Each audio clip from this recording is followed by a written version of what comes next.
My kitchen sinkhole is breathing, and it mirrors my heartbeat.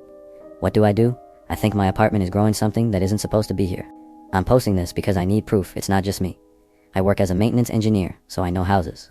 I know what mold looks like, and I know what fungus looks like. But this is different. It started last month, after I got back from a work trip.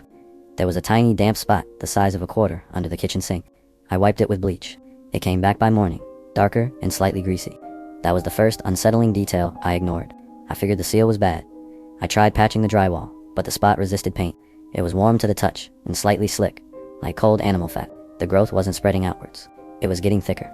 It felt less like a stain and more like a tumor in the wall. I started sleeping on the couch, unable to stand the faint, meaty smell that had replaced the bleach. The fear was isolating. I didn't want to call the landlord because explaining unclassified organic tissue felt insane. 2 nights ago, I went to check on the sink again. The growth was now the size of a dinner plate. It had texture now, a lattice of pale pink and gray fibers, pulsing beneath a taut, nearly translucent skin. It wasn't silent anymore either. If I pressed my ear close, I could hear a wet, rhythmic thumping. It sounded like breathing. That's when the horror became real. I grabbed a utility knife and cut a small piece of the skin away. What I saw inside wasn't insulation or plaster. It was bone-white material woven into what looked disturbingly like muscle tissue. It was warm and felt like it was pulling back against the knife. As I watched, the incision closed, knitting itself shut in seconds, leaving behind only a fine red line that vanished instantly. I remembered something. A few years ago, before I moved in, I was reckless with my body.